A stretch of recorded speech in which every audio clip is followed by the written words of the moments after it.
संविधान बचाओ रैली का भी आयोजन किया गया है, जिसमें मुख्य अतिथि के तौर पर कांग्रेस के राष्ट्रीय अध्यक्ष मल्लिकार्जुन खड़गे जी भी मौजूद रहेंगे। इसी को लेकर तमाम कांग्रेस के विधायक मंत्री एकजुट होकर कार्य में जुट चुके हैं। इस बीच हमारे साथ खास बातचीत करने के लिए मौजूद है सुरेश बैठा जी, जो कि कांके से विधायक है। सुरेश जी, आपसे जानना चाहेंगे कि विधायक और मंत्रियों पर खासकर खासा जिम्मा है, क्योंकि मल्लिकार्जुन खड़गे जो कि राष्ट्रीय अध्यक्ष है कांग्रेस पार्टी के, वो मौजूद रहने वाले हैं संविधान बचाओ रैली को लेकर। क्या तैयारी है? देखिए, संगठन सृजन 2025 का काम चल रहा है। इस सिलसिले में हमने अपने आवास में भी बैठक की है कार्यकर्ताओं के साथ में, और परसों दिन संजय खान जी के आवासीय परिसर में बैठक की, जिसमें प्रदेश के अध्यक्ष आए थे, प्रदीप कुमार बालूचू भी आए थे, और जिला अध्यक्ष भी थे, अन्य और साथी लोग भी थे। बैठक बहुत अच्छा रहा और सारे लोगों ने, 3200 पंचायत के लोगों ने कहा कि हम लोग 6 तारीख को जो रैली है, संविधान बचाओ, देश की अखंडता और प्रभुत्व को बचाने के लिए जो मौलिक अधिकार जो दिया गया है बाबा भीमराव अम्बेडकर के द्वारा, उन सारी बातों को जो प्रदत्त शक्तियाँ दी गई हैं, वो शक्तियों की रक्षा के लिए हम लोग कृत संकल्पित हैं। और उस रैली में हम लोग हजारों हजार की संख्या में जाएंगे। उसी सिलसिले में उसी दिन बुढ़ू में भी और खिलाड़ी के साथियों के साथ बैठक की, उसमें भी माननीय प्रदेश अध्यक्ष केशव कमलेश जी, बालूचू जी और जिला अध्यक्ष वगैरह तमाम लोग गए थे, और जिसमें सारे लोग पंचायत के लोग 2800 पंचायत के लोगों ने कहा है कि हर हाल में हम लोग हजारों संख्या में रैली में शामिल होंगे और रैली को सफल होगा।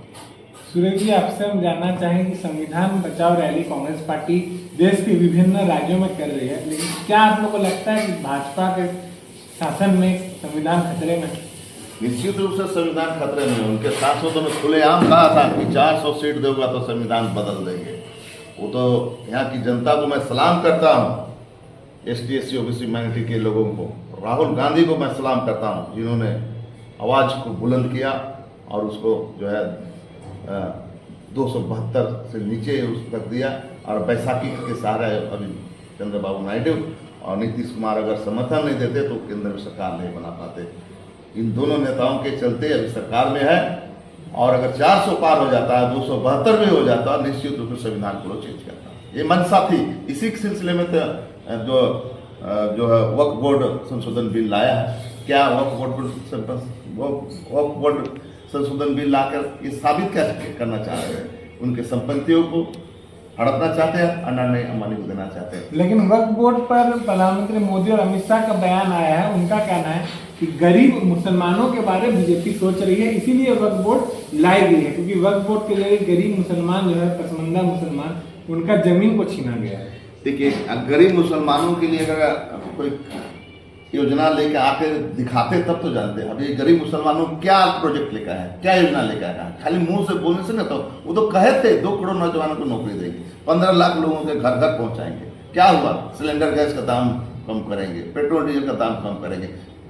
करने या कथनी में अंतर होना चाहिए, वो चीज़ नहीं है, इसलिए वो आदमी झूठा साबित हो चुके हैं। ऐसे प्रधानमंत्री जी बोलने में बहुत लचीला तरह भाषण देते हैं, लेकिन काम के प्रति निष्ठावान नहीं है।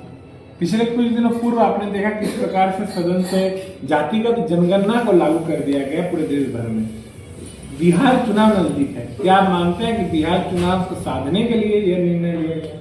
देखिए, ये मुद्दा हम लोग के राष्ट्रीय नेता राहुल गांधी जी ने खुले मंच पर कई सम्मेलनों में कहा।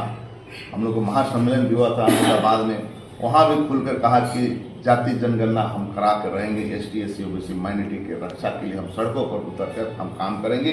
और देखे होंगे कि सदन में भी उन्होंने कहा था अपने बयान में, अपने भाषणों में राहुल गांधी ने कहा कि आपको जाति जनगणना कराना होगा, और नहीं कराएंगे तो हम कराएंगे।